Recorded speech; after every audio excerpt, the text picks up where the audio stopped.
Learning, and the shir today is sponsored by Dr. Barry Cohen. We'll nishmas his father's yahrzeit, Aaron Bunim ben Dov Berish Halevi, which is on Hey Teves. This coming week, this Thursday. Metz Hashem our limud shabili ilui nishmasai, and we had a beautiful musaf yesterday. Metz Hashem the schuyas shall continue to accrue in the merit of the family and the continued expanding mishpacha. Let us learn. So this shir is actually a response to an event that occurred a week and a half ago. And unfortunately, the person who it actually happened to is not here. He's in Eretz Yisrael, and that's Dr. Shalom Huberfeld received a gift from a patient. And it was a Chanukah gift, a very thoughtful gift, and it appears in the picture on the top left, which is a picture of a Greek statue of a philosopher. Now, can you get anything better than that? Here we have. This person clearly did not read anything about Chanukah. I mean, this is like, so here we go. He receives a Greek statue, a Greek philosopher's statue as a gift on Chanukah. And this is so the question is is he allowed to keep this or not? Interestingly enough, it is fascinating. If you ask an average Jew in the street, what is the problem with a statue? Most people are not aware of it. Most people are not aware of necessarily the complications that statues involve. So we're going to try to expand a little bit on this topic because there are numerous Jews who have statues and have all kinds of images in their houses or around them, and it's important to know what the issues really are, because these are pretty significant things. It is also interesting, yes. Oh yeah, fantastic. Daf Mem Gimel. There you go. This is right. This is right here. So it happens. It's a sugya in the Gemara Avodah Zarah on Daf Mem Gimel, and it's a large sugya. So this is literally it. So it happens to be if you're looking through the history. So I'm just reading through Josephus. It happens to be that one of the things that Antiochus IV did when he recaptured Jerusalem after burning down the larger buildings and after giving the Kohuna Gedola to a Hellenized Jew, one of the things he did was he put a statue, a Greek statue, in the temple, and they started sacrificing pigs to the Greek statue in the temple. So, there could be no better commemoration than this right now to appreciate what's going on. So let's start at the beginning over here. So let's start trying to think about the issues that could be. So the first place we need to look is actually a pasuk which appears in Shmois Perek Chaf, which is Lo sa'asun iti Elohei chesef ve'Elohei zahav lo sa'asu lochem. Do not make with me. So a strange formulation. Gold, silver, or gold gods. Lo sa'asu lochem. The word Elohei is not God here. It doesn't mean Hashem's name. It means God, powers of. Do not make them for yourselves. What parsha is this pasuk in? Not quite. This is in Parshas Yisro. That was fascinating about this. It's really the tail end, just before Mishpatim starts, actually. What's fascinating about this, and this should be important it's significant to us, is that comes immediately. This is the first command after Aseret Dibros. But I don't know about you, but I thought that was what the Aseret Dibros said, didn't it? Right? The Aseret Dibros number 2 is Lo yelocha Elohim acherim al ponai. Right? You should not have any other gods. So isn't it interesting that immediately following the Aseret Dibros, which was a huge light show, the experience it wasn't just the information, it was everything, the experience of Aseret Hadibros, HaKadosh Baruch Hu saying it, certainly at least the first 2, and everybody was blown back and perhaps killed, as the Midrash says. So after all of that, HaKadosh Baruch Hu says, I want you to know something. Don't make any golden gods or silver. This is obviously significant, but it's also it must be different. This is something different than commandments too. The word et. Okay, et is added, so it's with me. So we have to think what HaKadosh Baruch Hu is trying to get at. So let's look at the Gemara, and the Gemara is going to give us a little bit of a hint as to what must be going on in HaKadosh Baruch Hu's reminder right over here. So the Gemara tells us in Avodah Zarah, this is the Gemara that was just learned in Daf Mem Gimel Amud Aleph going over to Mem Beis. It's a large sugya. The Gemara says in source 2. We're going to start in the middle of the line. It says Vahatanya Loi sa'asun iti Loi sa'asun kedmus shimshai hamishamshim lefonai b'maram. Don't make images of those who are mishamesh. Not the word. These are not. It's not the word shemesh, but it's the word shamash, which means a attendee or a servant. Don't make images of my servants that serve in front of me. B'moram. Amar Abaye lo asra tola elo b'dmus daled ponim bahadi hadadi. He says that the Isur is making one of the four forms that are with me, that are together. Now, what does that mean? Just to appreciate, what does it mean, the four forms together? This is important. So for those who may be learning Sefer Yechezkel right now, and this is an advertisement for Nachyomi. We're up to Perek Tezvav, but this is anybody who's not on is welcome to join. The first Perek of Sefer Yechezkel, and later on again, he talks about what he sees when he goes up to the chamber room of HaKadosh Baruch Hu, what's called the Ma'aseh Merkava, where he witnesses the celestial chariots of Hashem. And what's fascinating about that episode is that when he describes the Malachim, the angels, he describes that each of them have four faces. So they have four faces facing in each of the directions, so that whenever they move, they're never turning their head. They're always moving in the direction they're facing. And they have 6 wings. It's a very fascinating description. It's clearly not a physical description. But nonetheless, what are the four faces? And he describes clearly. They are the face of a human, the face of an ox, the face of an eagle, and the face of a lion. So there's 4 faces on each of this level of an angel. Now remember, we're only dealing with one level of an angel. There's angels above and angels below. There's Ophanim below and there's Chayos above. It's a complicated constellation over here. So what is Abaye saying? The prohibition is, now we can understand a little bit better what the word iti means. What does iti mean with me? Hashem says, don't make anything that is around me, any of the celestial figures or figurines with me, don't make them for yourselves. Now, before going further in the Gemara, so why is Hashem placing this commandment immediately after the Aseret HaDibros? This is not the second of the Aseret HaDibros now. Let's think clearly what's happening. You've just now experienced... It explains it. It's more than explaining it. You have just seen it. You've now witnessed. This is perhaps the closest human beings have ever come to witnessing the celestial vision of what it looks like to be what Yechezkel was doing himself, looking into the celestial chamber room in the heavens. You're witnessing the metaphysical. So HaKadosh Baruch Hu says, don't reproduce it. What are you going to do? Why would you reproduce it? Because you say, maybe this is a way to come closer to the Almighty, is I'll make something that looks like what I saw there, and I'll be able to do it. Now, how do we know that HaKadosh Baruch Hu was right on target? Because that's what they did. That's what they did. It wasn't random. They liked cows, so they made an egel, right? They were bovine followers. Nothing to do with that. They saw that. That was one of the figures they saw on the celestial, on that level of that tier of the angels. So they made the shor, the egel, as a extrapolation of what they saw. And they weren't so wrong, by the way. Because later on, HaKadosh Baruch Hu says, yes, I'll give you a way of creating something where I can reside, something tangible in this world, and that's going to be called a Mishkan. But don't do it by yourselves. Don't map out your own way of creating this. So clearly, this commandment is nothing to do with the second of the Aseret HaDibros. It is to do with the experience they just had as they got the Aseret HaDibros. That's what the Gemara seems to be telling us. Fascinating, right? So don't replicate the. And by the way, we do this all the time on smaller levels. We have we'll call it high experiences. We'll have great experiences. And what we do is we'll sometimes take out something tangible to try to remind ourselves of that event or that experience in our lives.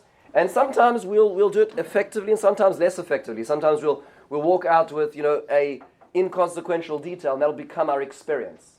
Right? We won't be carrying the experience. We'll be just carrying the little edifice of that experience, and we miss the point. So HaKadosh Baruch Hu says, don't do that with this. Don't do this with the Sinai, because that's what humans are want to do. So now the Gemara goes on to say. So let's turn this into more practical halachas. So the Gemara then flipping over to the next page. The Gemara tells us, Omer Rav Yehuda bereid Rav Yoshua mipirkei Rav Yeshua shameli lo isasun iti lo isasun oisi aval shar shemashim mishari. When it says don't make with me, it doesn't mean just with me, anything that's around me, but oisi means me. Don't make me. Okay, so how do we not do that? So what's the Gemara saying is the problem now?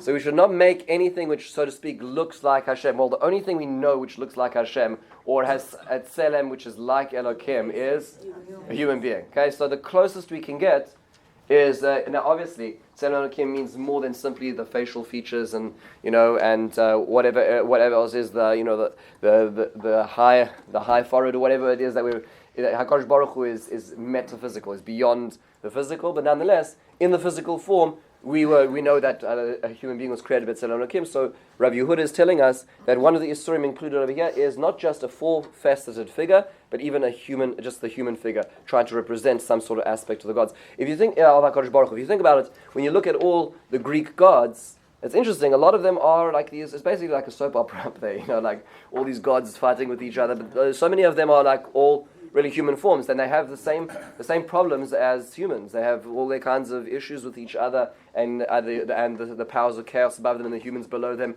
And if you think about that, what they really are doing is they're just translating divine values into human forms. And HaKadosh Baruch Hu says, don't do that. Don't do that. You end up with Greek culture if you carry on doing that. And similarly, the Gemara then says, "V'shar shamashim mishari." Is it true you can make any other attendant to HaKadosh Baruch Hu, Rav Yehuda? It sounds like you're saying it's only the form of a human. V'atanya lo sasun etzilo sasun kidmus shamashayim hashamshin lefanai b'maram kagoin ofanim serafim v'chayos HaKadosh u'malachai hashares. You're not allowed to make any forms of angels. The Bryce over here is giving us a few examples of the names that we see for malachim: an oifan, a sraf, a chayos HaKadosh, and a malachai hashares. Those are 4. The Rambam actually recounts that there are 10 layers of angels, and he explains where they are in terms of the divine service. There's a hierarchy as to who belongs where. So we're not allowed to make any of those. So Amar Abaye lo osra Torah elo shamashim shebemador ha'elyon. We're only disallowed to make shamashim, servants of HaKadosh Baruch Hu, in the mador ha'elyon, in the upper celestial sphere. Yes, so meaning all angels are precluded. And the Gemara says, well, that's not so clear, because V'shemador ataton mishari, is that allowed to make in the lower celestial level? V'atanya asher b'shamayim, that which is in the heavens, the same psukim there. The rabbis chama v'levana v'kochavim mazolos. So it sounds like you're also not allowed to make the sun, the moon, stars, mazolos, the star signs. We're not allowed to make all of those. And mimal l'rabbos malachei hasharis. The Gemara accedes to this, and we seem to come out with 3 levels of Isser. 1 is human form, 2 is the angels, and 3 is the constellations or any of the celestial bodies. Which are that? What was that? The human being, we know it's Shalom Elokim. Right. What about the Malachim? What are they? So it's interesting, when you think angel. So today, because we've been so dented by Christian culture, so we automatically think about fat children with wings and bows and arrows for some of them. So we're kind of dented by that because we are naturally less abstract. Human beings are very concrete. So what Christianity did was they took some of what was clearly metaphysical descriptions in Tanakh and they translated them into physical, concrete descriptions. So we're left with that. But when we learn Yechezkel, when we learn Yirmiyahu, clearly we're talking about notions and ideas. So again, it sounds like even though you may have experienced this, we're not going to say the word see, because seeing is one of the 5 senses. Even if you experienced this, don't translate that into anything physical, right? So whatever was done to these we'll call it forms of energy, we're not supposed to translate that into any form as well. And so go visit Europe, and you'll see every fountain and every chapel. You'll find many examples of people trying to do this. Clearly, HaKadosh Baruch Hu understood the human frailty. So what do we do? So if that's true, we have a little bit of an issue on our hands, and that is that included in this seems to be the human form. Any statue seems to be a problem. But this raises some problems. So let's just think about the problems before we go further. Forget the Chanukah gift for a second. What other issues could we contend with in our life here? What was that? Artwork is an issue. Might be an issue. What was that? Dolls is an issue, right? So Barbie, Ken. Let's not gender specific here. What was that? Mannequins is an issue. So artwork. You may if we're going to take this to the fullest degree, we have to think about what about photos as well. Now I know that nobody's going and burning their photo album after this year, but why? Why not? Okay, so let's try to understand why it is if we're not allowed to create images that are in the human form. So how is it that we're allowed to have forms? Another thing you may also realize if you reach into your pocketbook or your wallet, you may also find that there are human forms there as well, right? So we have a lot of folks over there. So it's Hamilton almost got shunted, but nonetheless you're still hanging in there while the Broadway is going. So there's a lot of folks in our pocket as well. So we have to think about why is this allowed, and so let's try to understand this. Just to be very specific over here, the Isser right now, this pasuk seems to be saying that it's Asr to do what? This can be very clear. It's Asr to make. Right, so most, I didn't do a poll, but I don't know if anyone's going for sculpting classes in this room. Right, so but I assume that most people are not sculpting. So it sounds like if this is all the Isser is, we'd be alright, because none of us are making, most of us are buying or using. Right, so the Gemara actually continues to say that there is a problem. So let's move a little bit. Are you not allowed to sculpt? Oh, if it's going to be a human being, then let's see how far the parameters are. Hang on there. Okay, don't leave this room yet. Yes, Shlomi. What was that? The kruvim? Oh, yes. It's a good question. HaKadosh Baruch Hu allowed us to make the kruvim, right, on the Aron HaKodesh as an example. So that's because HaKadosh Baruch Hu gave us a specific license in that specific case. Meaning to say, HaKadosh Baruch Hu says there's 3 places you're allowed to have kruvim, and just to be clear, one is on the kaporos, one is on the parochas, and one is on the outer curtain entering the Mishkan. So there's 3 places where kruvim are allowed. Historically, weren't there many sets of kruvim walking in Powder, please. No, there's in the times of Shlomo there was a separate set of kruvim which are larger, much larger kruvim which are on the ground, and on the walls they had the embroidering, but I don't believe there was other kruvim in the base of English. They might have been on the walls, but we'll see in a second. It's interesting, that was given with the license of HaKadosh Baruch Hu. Before we go further, just to appreciate this, what is the logic of this? Why is the logic itself seems to be evident from the Gemara itself is don't replicate what you see there. Some of the later Mefarshim, some of the later Poskim actually have some interesting suggestions. So as an example, in source 3, the Rambam says in Sefer HaMitzvos, in the 4th Isur, this is the 4th of all the 365 Isurim, he says in the 3rd source, it's towards the end of the line in the abbreviation. He says, "Va'af al pi shelo yasu lehe'aved," even if they're not made to serve, "V'zeh harchakas maaseh tzuros klal kedei shelo yachshov bohem ma yachshavu hasachalim oivdei avodah zarah sheyachshavu ki letzuros kochos." Is even though you may not serve it yourself, so you're making this image. It's not because you may serve it; it's because these types of forms are served. And therefore what's going to happen is people are going to understand that you are making this to serve. So whether you serve it or don't serve it, the making it is prohibited, as the way the Rambam codes it. Similarly, like the Sefer HaChinuch, in the end of source 4, very, very last line in this Hebrew, he says, "V'zeh halav," by the period of the last line, this prohibition, mi'ached tzuras adam shelo na'aseh asay klal afilu l'noi, we cannot make it even for decoration. It's just to distance ourselves from Avodah Zarah. We want to be separate from Avodah Zarah. That's the way that the Sefer HaChinuch says it. So what about not making? What about keeping it? So for this we continue in the Gemara itself in source 5. The Gemara says, the Gemara is asking a question about Rabban Gamliel. Rabban Gamliel was one of the Nesiim. He was one of the heads of the Jewish people at his time. He was a scion of Hillel, which means to say he was of Davidic descent. So he was one of the great leaders of Klal Yisrael. And we know famously, if you learn the Mishnayos in Rosh Hashanah, you know that Rabban Gamliel was in charge of Kiddush HaChodesh at his time. And the way he would make sure that people would be able to actually conclude that they saw the moon and nothing else in the sky was he had charts. Right? So he had charts of the moon. And he was asked, did you see this? Did you see that? Was it in the east? Was it on the horizon? How far up was it? Because he would know where the moon was supposed to be. And if they reported something which was not supposed to be there, then he knew that they were incorrect. So the Gemara was asking, but wait a second. If included in the Isser is pictures of the moon as one of the examples, so how did he have the license to do this? That's the Gemara's asking. So Gemara, this is where the Gemara, we're starting, our starting point.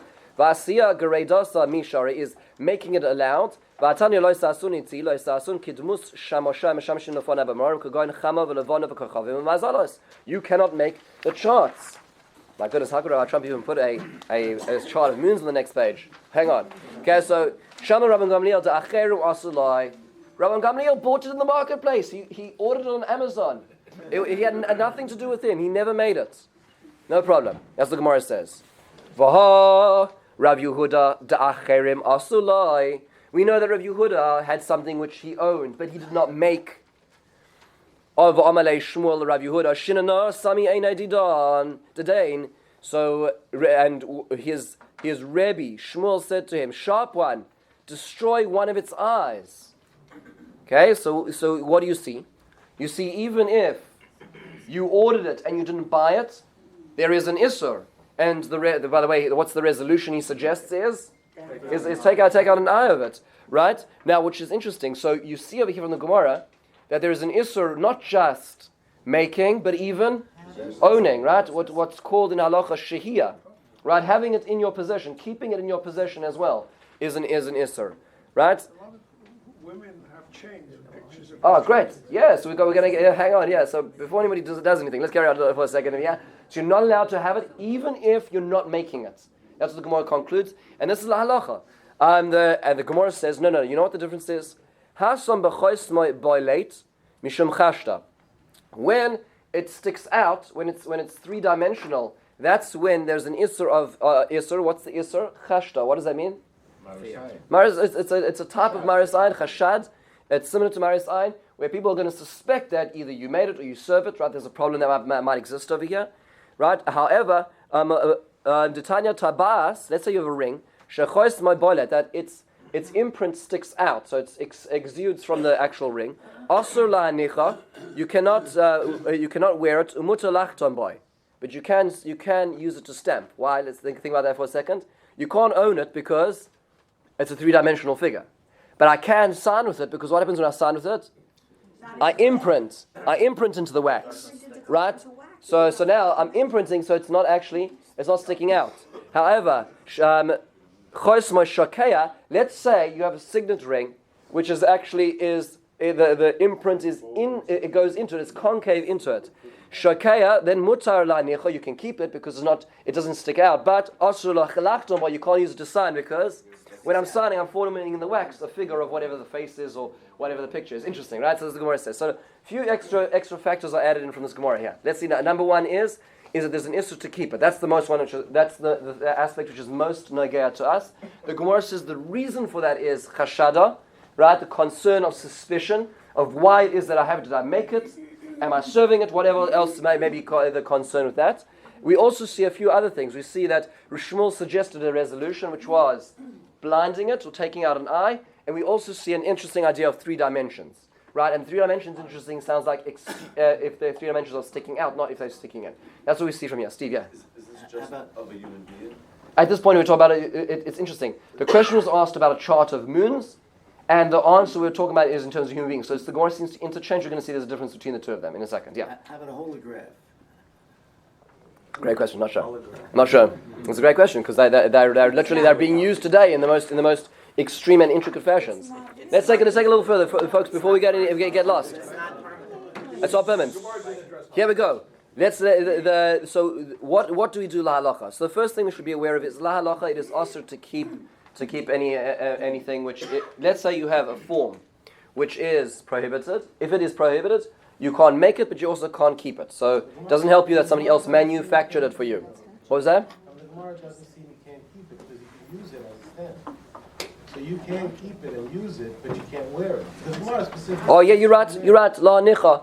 It's a great question. So it sounds like there might be usage without, but la nicha means to actually to keep it.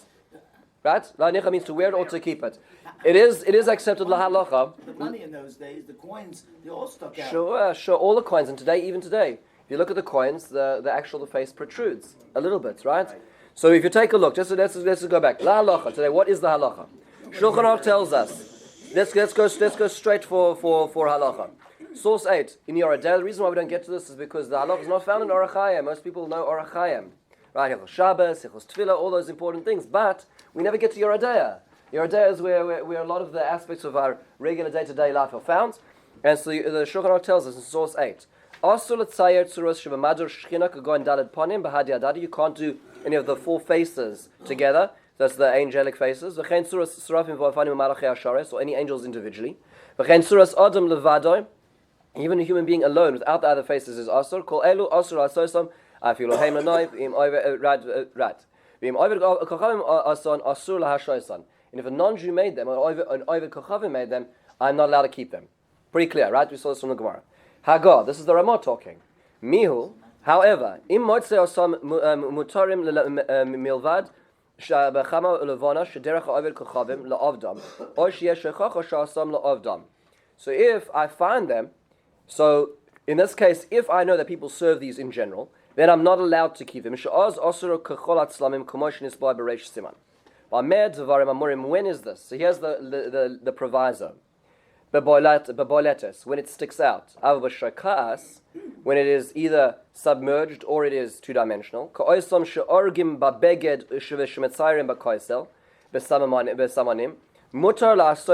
You're allowed to make them.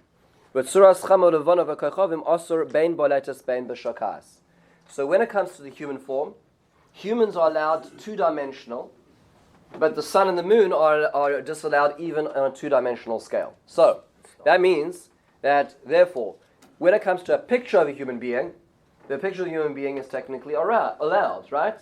Whereas when it comes to the sun and the moon, it's a problem even two-dimensionally. Bit of an issue, by the way. Most people are not aware of this when it comes to things like sunsets and so on. There are problems having even two-dimensional suns and moons in one's house. There's science projects that kids do, and they make the whole solar system. With the Yes, so we may see that there's an exception, and that is the next line, Barbara, which is v'im heim lehislamed, if they are there for educational purposes, lahavin ulaharos kulam mutaros afilu baltos. You can even have three-dimensional if they are for educational purposes. There's a dispute as to what educational purposes are. Torah educational purposes, geographic educational purposes, but nonetheless, that's why it might be that we can actually have them in the source sheet, while we can actually have pictures of the sun and the moon, even though they're two-dimensional, because as a part of the educational process. So it's to understand what we're talking about over here. So this is an important aspect of it, but that doesn't help us necessarily with Herodotus, which was our statue. Okay, right? You visit the old shuls. In Europe, that constellations painted. Sure. Yes, so it's a great question. Great question. Great question. When it comes to animals, let's say lions. You see lions everywhere, right? Lions are fine. Right, they're not included in this. Animals, plants are fine when it comes to these kind of things. Constellations, very hard to understand. One would have to try to find out. Yes. Yes. So if there's something which is for, yeah, so it's not so clear what that means, what the rabbim means. Rabbi, the question is like this. Yeah, I'll give you an example in just a second of where we see that the rabbim heter is a little bit of a murky heter. Okay, we'll get to that, because if it's something which you want to keep, you would keep yourself personally, even though it's also used publicly, it may not be the shel rabbim. Shel rabbim means to say only public service.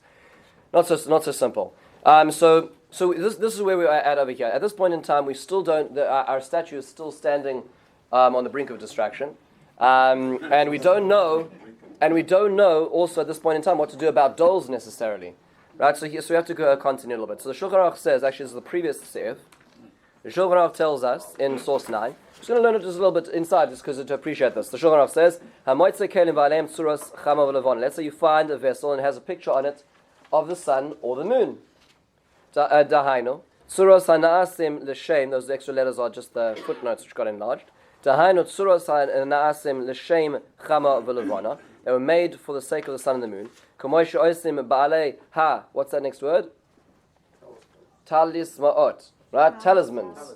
Okay, so clearly not an English word. So if they were made, the people who make talismans, tzuras kochovim, kagon tzuros hamis yachasois l'shemesh, metzayrim melech mu'tar yoshev al agala. So they would have in those days, they'd have like a picture of a king on the throne with stars encircling them. V'chein kayotze bozeh, belevana, with the moon. Yesh laim tzura miyuchedes, and skipping the parentheses, Oy Darkon, which is Hu Doimel Nachash, it's a snake figurine. V'yesh Kamin Snapirin Bein Perek Chulios Shebetzavar, and it has fins or wings by its neck. All these are a problem. He says, here's the limitation. Im Kelim Mechubadim Asurim, if they are respected figures, they are respected vessels, they are Asur, Shevadai Naasa L'Shem Elilim. Then they must be made, they are likely to have been made for the sake of service. V'im heim mevuzim, if they are disgraced, mutarim. Shaloi nasu ela nonoi. Ve'elo heim mechubadim, she'al ashirayim v'nezamim v'tabayas. Right, so when you talk about something which is on the elegant clothes or rings, where it's something which is important and going to be kept, it's a problem. Umevuzois, he says, as an example, he says, Yurois kum kumusim chamei chamin va'koise sheshoisim bohem. So what are the more despised uses when you have the figures on the actual cups or your pots or things which are kind of used on a regular basis and you put water on them and you're not really treating them respectfully, then you're allowed it. So it's interesting. So we already have another level over here which is allowed, which is a respectful or not respectful use seems to be an aspect over here, which is interesting. This is actually Rabbi Vadia Yosef talks about in his Shalas and Shuvos. Yabia Omer en Yechaver Das, he talks about this, and he suggests that might be why today we're allowed to have dolls. It means they're not the porcelain dolls we keep on the shelf for display, but the dolls and the figurines we get for our children, because clearly they're not meant to be things which are going to be handed from generation to generation. They're not heirlooms. What the kids do with them is horrific, and so meaning to say it's. He would say that this falls into the category of mevuzim based on the Shulchan Aruch. It's not something which is used respectfully, and therefore. What was that? Yeah, what about people who collect? Collectibles might be an issue because it's clearly not mevuzim then. If you have, when I was growing up, everybody was collecting the dolls, the Russian dolls, right? What the babushkas, right? So we had what was that? It's not about what are they called? There you go. Yes, the nesting dolls. So that's the kids aren't allowed to play with those, right? They stay on the shelf. Might be more of an issue. It's interesting. We have to think about now. They're usually actually made. They're usually made with the facial features are not exuding. So let's think about that for a second. So wait. So we get another level.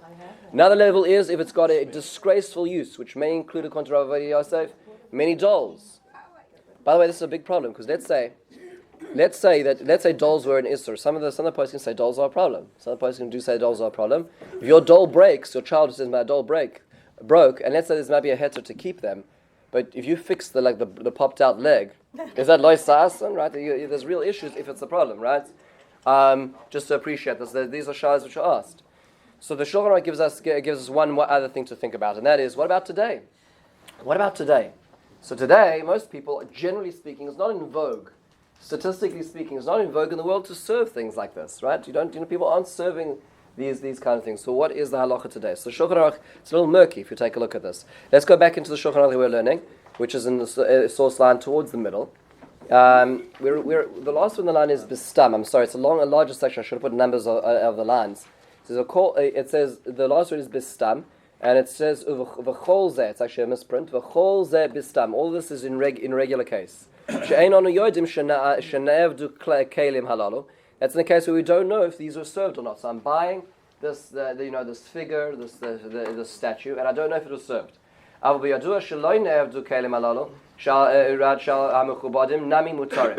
So let's say I know for a fact that this wasn't served, then it's all right.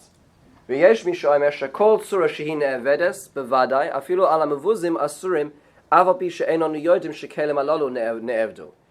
it's a figure of a sun, and I know that suns are served in the world, even though it's not on this cup, it's not served necessarily. This one was bought, I was at Grand Park, winter festival. It wasn't served. It came from the store, right? So nonetheless, he says, So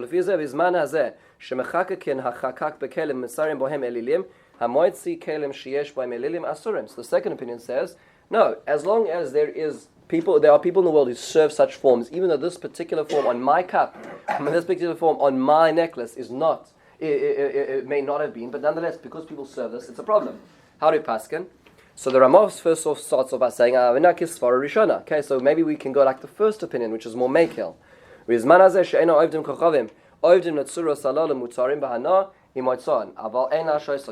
You can use them, come back to your point, Rabbi, You can maybe use them but not keep them. That's an interesting distinction there. V'yesh machmirim. How do you use them without? So let's say that it's not yours, but you're going to use that signet ring as an example. Say, do you mind if I use your signet ring? Right? So you can use it. You're getting a benefit from your letter being sealed, but you're not owning it. You're not keeping it.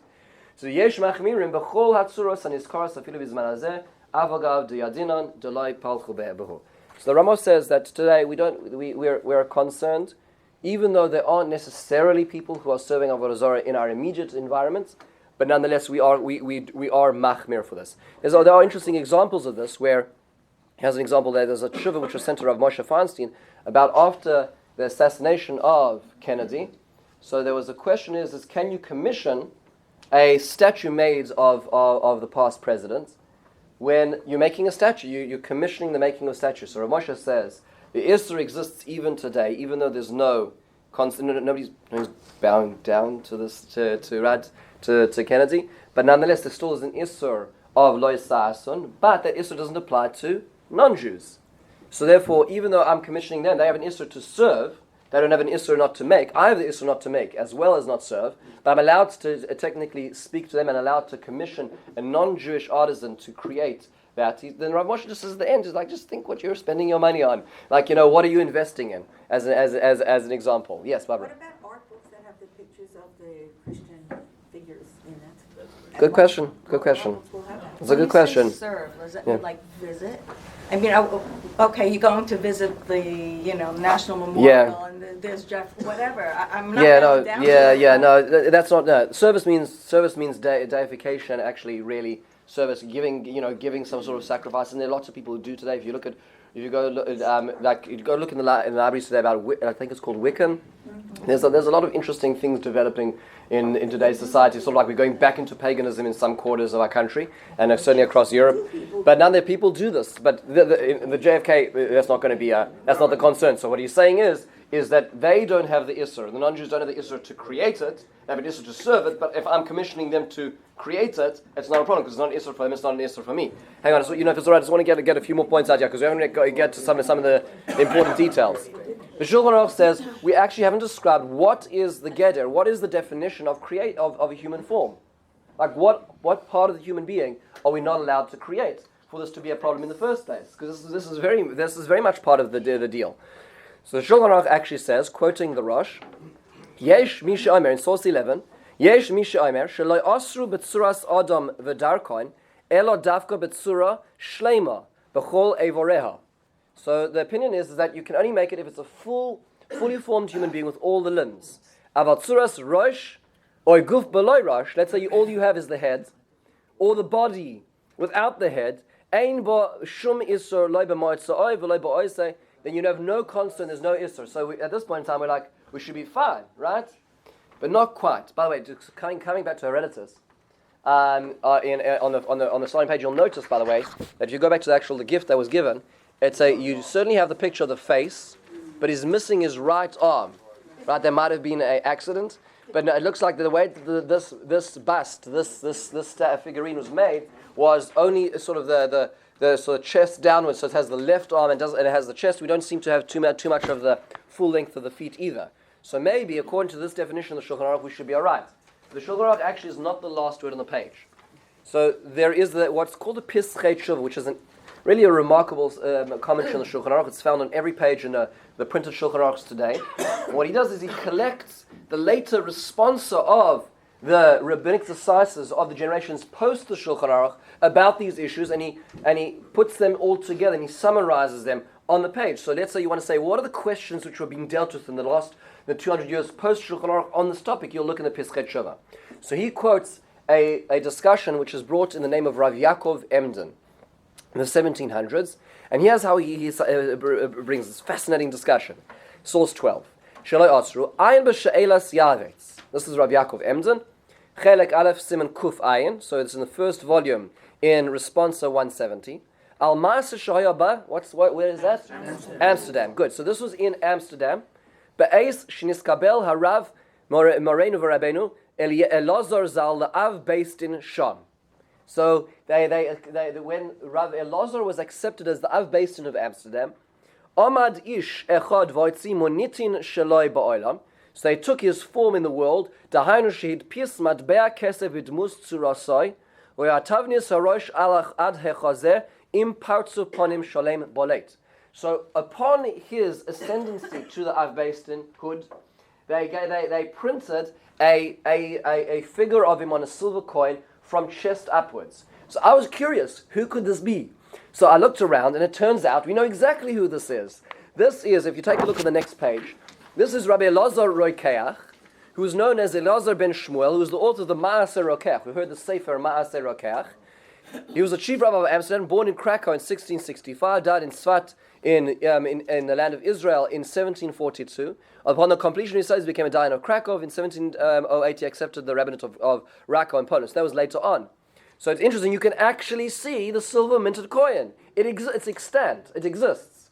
So here's a picture, if you take a look at it. On the right, you can see both sides. On the Hebrew, it's hard to make out all the words over here, but it's upon his becoming the Av Beis Din, we have the figure that is talked about in the Shalas Yalveh. It's exactly this case. You can see it over here. It's hard to see the facial features, but it's very clear. It's very clear. This sticks out of the coin, right? And here you have a head of Rabbi Elazar Rokeach. In fact, this is the. I'm not sure if the drawing, the graphic on the left, came before or after the coin. You know how sometimes history develops, right? So was this what they worked off, or this is what they worked, or this became what they got from? But nonetheless, that is Rabbi Elazar Rokeach, and so this is the discussion which is at hand. So we talk about a specific historical moment. What happened in this case? So it says the Pesach Shuvah, quoting, going back to page 6 and source 12. He says, "Ve'erich levayer." Rav Yaakov Emden continued to explain, "Shezeh isur gomor muchlat." It is a prohibition. V'yesh bo zeh isur kaful. There's a double isur. Ha'echad lo yisaseh shel Torah lo yisasu niti. V'gam mishum chashta de'asur afilu ba'acherim asu lo.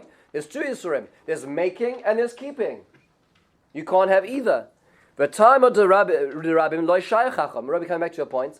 He says, a coin, everybody has coins. He says, why? Matbea mivdar ba'alma umatzniya le. Because people want to keep it. People want it to be a private asset. This can be a collector's item. He says, now, wait a second. The Shulchan Aruch just told us, quoting the Rosh, that if you have either head or body, with the head or no body, or the body or no head, you're all right? So how are you going to contend with the Shulchan Aruch, Rav Yaakov Emden? According to the Shulchan Aruch, explicitly it sounds like a head should be sufficient, it should be all right, which is what they did for Rabbi Elazar Rokeach when he became the Av Beis Din. So here's his explanation. He says, V'after harosh kosav de sherosh b'loy guf. By the way, the Rosh over there means Rabbeinu Asher. Right, that's his name. Though he's talking about the Rosh, which means the head. But that's just when you see the apostrophe, it's the person speaking, and when you see without the apostrophe, it's what he's talking about. V'av sharosh, even though Rabbeinu Asher Kosav wrote, sherosh b'loy guf, that a head without a body, ein isur loy ba'oisei v'loy ba'moitzei, we're not with keep making it or finding it. Kavanosoi al rosh shalem atum beli tzuras ponem nikeres. When does he say that? He says that's when you have a face without any features on it. That's when the Rosh says there's no problem. Ki agav no vada lo sagi b'lo guf, and you need the whole form. Aval rosh v'guf bahadadi, if then you need to have the whole body. B'dumus adam shalem aval b'she'en atzur nikeres b'tavnis apartzuf ela b'goylam aval b'kei nirek guf adam b'koyma v'zakuva asur. So he says, what is the Rosh saying? The Rosh is saying, let's say I have an indistinguishable human face, but it's attached to a body, so I see the full human form, even though there's no nose, eyes, ears. That's asur when it's the whole body. But if I take that head off, so all I have is sort of this general picture of a face without any specific features, then that's when the Rosh says, no problem. But should you have now a head which has all the features in it, that might be an isur. That's what the Yavet says. That's what the Rav Yaakov Emden says. So therefore he says, problem with this coin. Clearly, the person who are printing this coin, and probably Rabbi Elazar Rokeach himself, did not have a problem this way. But nonetheless, this is what the Yavet says. So if this is true, we have an issue, right?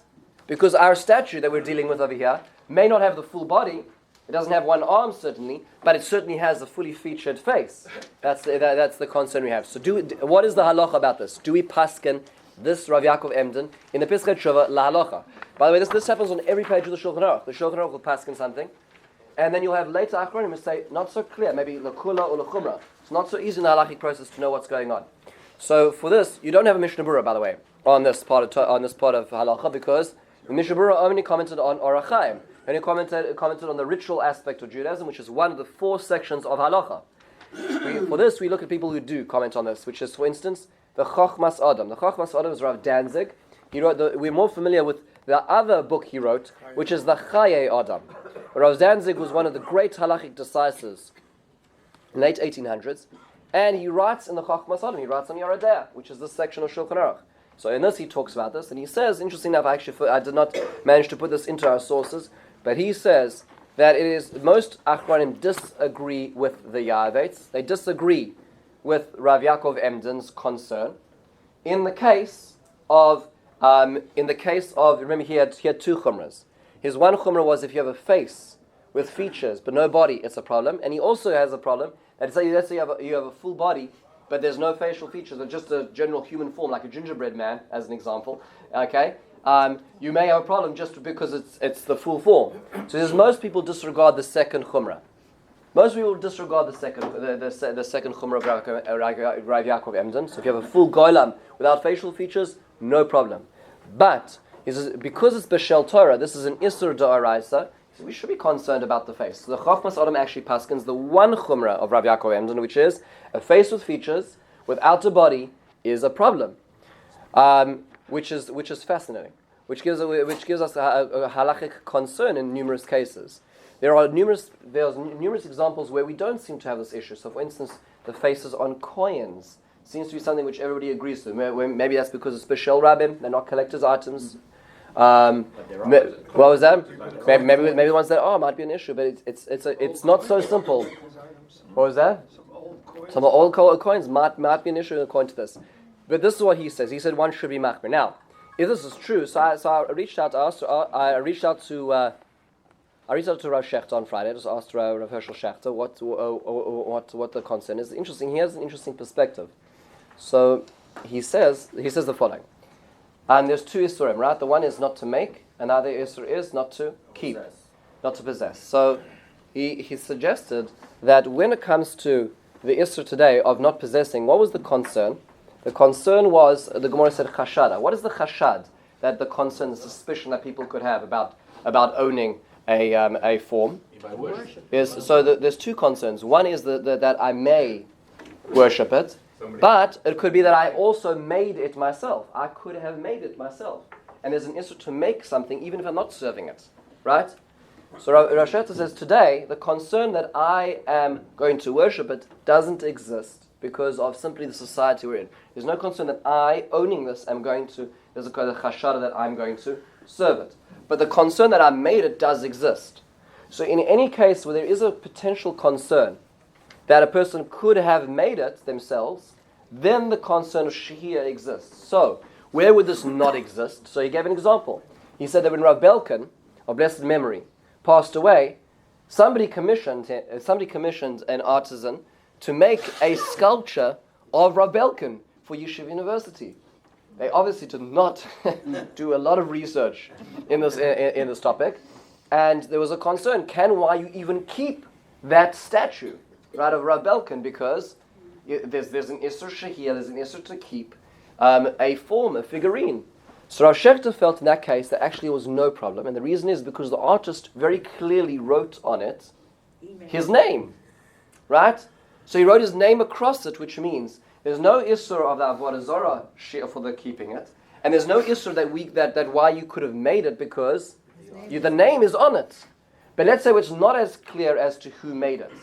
Could a person have gone to sculpting class themselves? It's a possibility, right? So if the generic brand is clearly on it, then maybe it's not as much of an issue of shehiyah. But if there is, then if there's any likelihood of making it, there is a concern if there's a way that this person could have potentially have created. This is what Rav Shechter said. In general, the practice today is that if we have a form, if you have a face with full features, there is a concern based on the Chochmas Adam who's passing, based on Rav Yaakov Emden and this whole discussion, and there is either not to keep it or to remove one of its facial features, like Shmuel had said to his student Rav Yehuda in the Gemaras, which means that something, an ear, a nose, an eye, something which is clear that we have deformed this item to avoid the isurim. Anyways, nonetheless, this seems to be an aspect, seems to be the background to some of this. There are some more complicated halachas and more complicated applications, but nonetheless, this is the story of the unusual or the questionable Chanukah gift. Thank you.